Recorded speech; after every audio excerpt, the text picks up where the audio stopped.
and welcome to another episode of Fresh Cinnamon.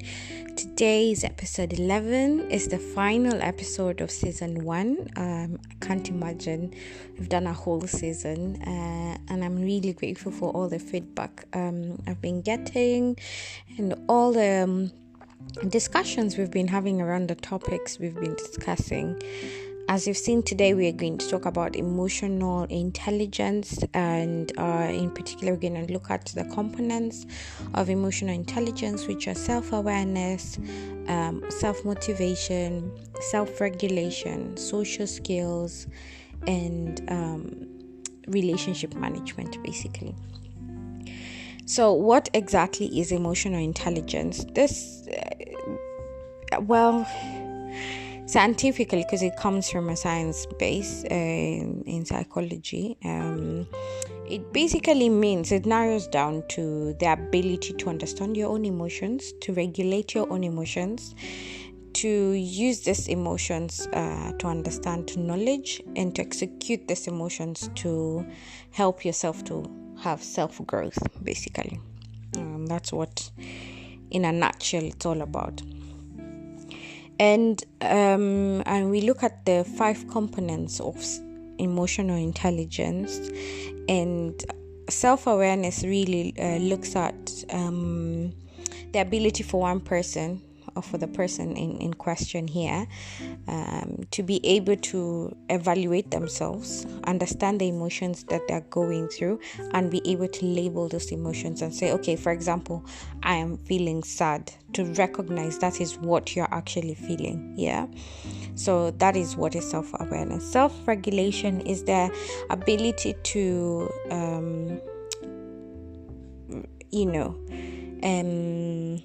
if you have negative thoughts, actually, or disruptive thoughts, is to channel them in another route so they can not be self-destructive to you. That is the idea of self-regulation. And also in for example, in customer care, is if a customer has irritated you, is the ability to be calm, not to show the customer that they've irritated you. So it's having the ability to deal with somebody professionally despite their annoying nature. Okay. Self-regulation also is very important in terms of how you relate to others. Okay, so we'll look at it through a personal one and a character I've been studying about, and I found very fascinating, actually. So let's go to the next one. Social skills. So it's the ability to, network. We've talked about social skills a lot in this season, about building relationships. And and the last component I forgot to talk about is empathy, which I'll factor it in as well. But in social skills, it's the ability to interact with others, being mindful of their emotions, your emotions, and how to relate to each other. And that's how the relationship management is all about. So innovation, it's not innovation, but motivation, self-motivation. So being able to motivate yourself despite how you're feeling, despite if you're down and out, it's to motivate yourself to go forward, to push forward. Empathy, as the word suggests, there's some people it's about putting yourself in the other person's shoe, basically. However, I like this other definition, is whereby you are recognizing this other person's experiences and actually registering, okay, this person is going through this, and being able to respond accordingly to them. Okay. So this topic has been really fascinating to me, because I've been on a journey to be more self-aware, to be more in tune with my feelings, and just being real with myself. and one of this is I came about the emotional intelligence, and I was thinking, can somebody be taught? Well, yes and no, I guess in the sense. However, you can improve your emotional intelligence by always self-evaluating yourself, checking how you respond to things. Are you also those kind of people who get annoyed easily? Are you always thinking about yourself? You're not thinking about other people. So the story is of Queen Vashti, and for those who are Christians might have interacted with this character, she was the first wife of King Xerxes. He was the Persian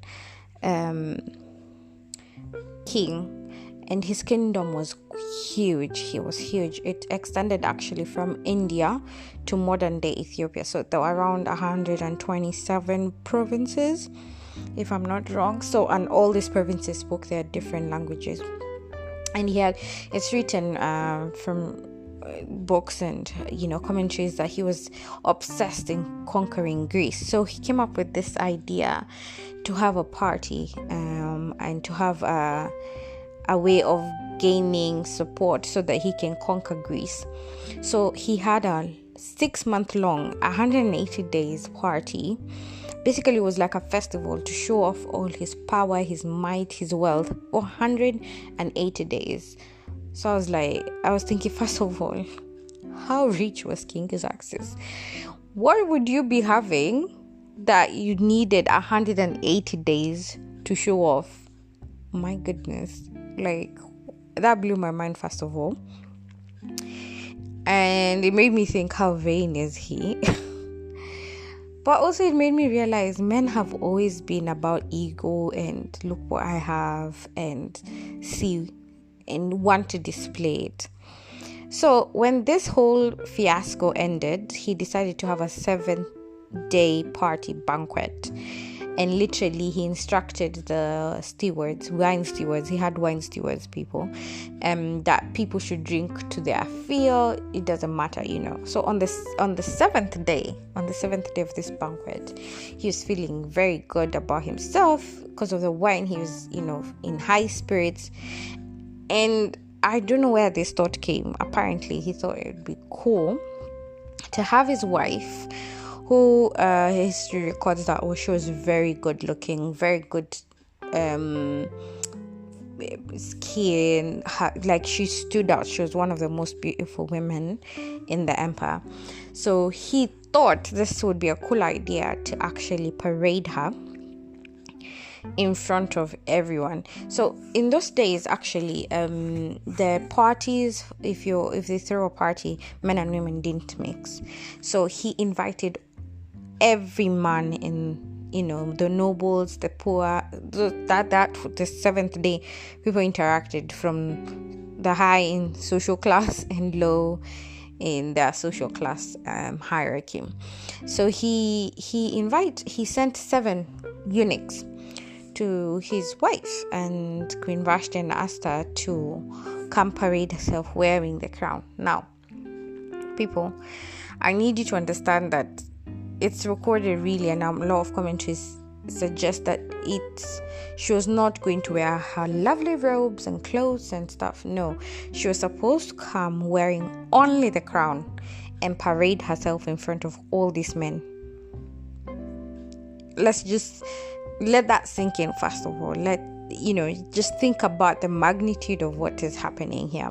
Okay, most of these men have been drinking, especially the nobles, because they've been there for at least 7 days. So I don't even want to understand. Okay, fast forward, or rather, at the same time of this party happening, the Queen Vashti was also holding her own party for the women, because, as I said, back in the day, in those times, men and women are not mixing, even in parties. Anyway, that's a story for another day.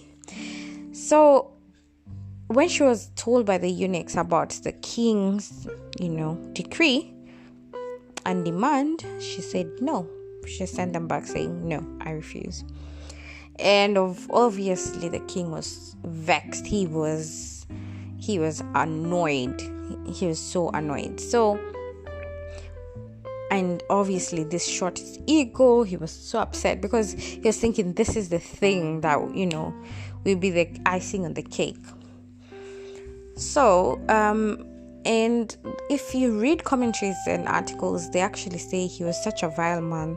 He had laws that if you appear before him and he doesn't raise his scepter, you will die. He was very, very harsh to his household. So we already see he's emotionally not that intelligent, and as a leader you need emotional intelligence, leadership, because you have to be mindful of the environment you are in, environment of those you are leading. And in this case, I was actually analyzing his leadership qualities, because now what he decided, he was like, quickly, let me go to my advisors. There were 7 advisors, the most noble in the land, and he asked them, so what should be done to the queen for doing such a thing? Now, this is your wife you're exposing to other men. First of all, you're not even thinking straight because you're drunk, your ego is short, it's all these things. So this guy, Mekman or something like that, I can't remember the pronunciation, decides, actually, if we don't do anything, all the women who've heard today what Queen Vashti has done, they will be rebellious. What came to their thought is that they will be rebellious, they will start disrespecting their husband, because they will think like Queen Vashti, you should not respect your husband. Okay, fair enough. Queen Vashti is a person of influence, and like the way we have influencers now, she might influence people to think, to speak up for themselves. The funniest thing is that they forgot this part where the king had asked her to appear naked, just with a crown in front of everyone. And I don't know about you, even if my husband was to ask me such a thing, I'd say no. It's my integrity. This is my body. And actually, he might not have thought about this, but she was also covering him, that he's in his honor as well. What would people see? What would be there to respect if they knew what the wife of the king looked like, and how, because yes, fine, in this day and age, we actually, women, we go through a lot. This catcalling, whistling when you're going down the road, whether you're dressed in jeans or skirt, we know how it feels when men ogle at us and they undress us. And probably Queen Vashti would have experienced the same thing. Obviously they would not have cat whistled at her, because that would have been disrespecting the king, but probably they would have been subconsciously undressing her, and she knew. And I want to believe she was a virtuous woman. She was like, no, my integrity comes first. I don't care about the crown, I don't care about my privilege, I don't care about all this. And I remember for a long time we were taught that she was rebellious and all this kind of thing. But actually, as another woman now, thinking about it and growing up and understanding what exactly the magnitude of what she was being asked, no, she wasn't rebellious. And 2, it's recorded actually in that year that the king had banquets, this 180 days of showing off wealth. She'd actually given birth to her first child, her son.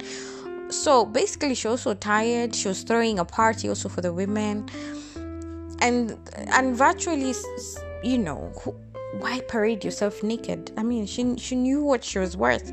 But even in church, how I was taught this is that she was rebellious, because because of her disposition, because later on she's banished, and basically the banishing letter says, she's banished, she'll never appear before the king. And also it says, let all men be respected in their house, let them have the final authority.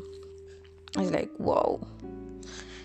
There's nothing to protect women there. And sometimes I'm conflicted a lot with how women are also treated now.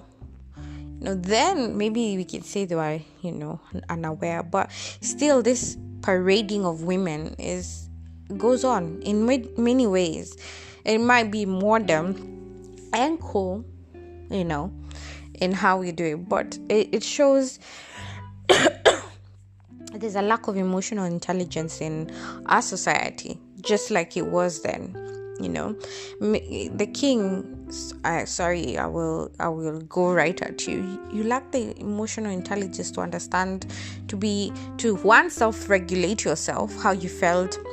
Whoa, my ego has been bruised, and all this. How he reacted, the reaction time was 0 to 100 very quickly, and he was influenced by other men to deal with his wife. This is his wife, he could have, because they didn't want her to be forgiven, because they thought other women will be disrespectful. They already made this decision in court. Like, everybody between India and Ethiopia who's a woman will disrespect their husband. Whoa. And I think this is what I struggle with sometimes, with the comparison we have, like especially now with Queen Esther, who came over, and it's shown like she's the one who had virtue and all these things, but actually Queen Vashti had virtue and integrity. She didn't want to parade herself naked. I mean, that is a no-brainer now, and I'm so sad that it was not common sense then, and nobody went to her aid. We actually don't even know what happened. She was banished. She lost her crown. She lost her privilege. She went back to being just another person, and I can't imagine the depression she went through. And I'm so sorry that King Xerxes didn't understand he didn't understand the emotions that he was going through. He didn't even label them. Like I said, self-awareness, okay? Didn't have the empathy to realize, okay, what am I doing to my wife? Why am I asking of this? And this is why also where alcohol and, other drugs are involved in decision making, it always goes downhill, because, the king's life was changed forever because of alcohol and just power and ego, and I just want us to reflect as we end this season. Maybe you're married. There's some things you're asking of your wife, because you're the man, you have the final say, and probably it will bruise her integrity. Are you emotionally aware of what that could do to your wife? What are we doing to each other as other women? Are you emotionally aware when you throw each other under the bus? When you're working, if, like I said, if in a job that requires you to exercise intelligence of any kind, especially to be emotionally aware, are you quick to react? Are you so angry you don't want to listen to reason? There's so many ways to apply this thing today, and I just thought to bring it to your attention. And from a very personal level, I've actually gone through something that has made me think, oh, this person I'm dealing with is not thinking about me.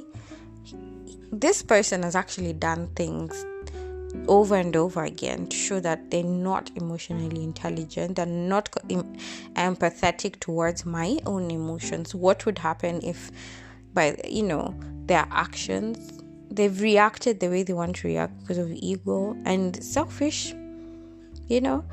and it's I had to think and evaluate and said, okay, this has happened. How do I react now? What do I do? Because at the end of the day, as a woman, it will always come back to you. History will not be kind to you. Unfortunately, history will not be kind. But, I chose the other way to obviously speak up, but at the same time to steer my own emotions so that I'm not escalating the situation beyond what it was. Okay? So, yeah. I guess in a way we are ending the season in a very in a thought bubble, but I want us to really be in the next season and the times we're interacting with each other. be very, very aware of the other person's emotions, even how you're delivering news, information, what you want to share with that person. Even if it's an appraisal, if you're a manager, I'm not saying that people should not have a thick skin. You should not tell people as it is, but just also deliver the message accordingly. Be very mindful of what you're saying to the person who's in front of you. Okay. Yeah, so thank you for tuning into this episode of Crash Cinnamon. I look forward to season 2, to have more conversations, have more reflective episodes as well. And thank you so much for all the feedback and staying with me on this journey. Have a good one. Happy November.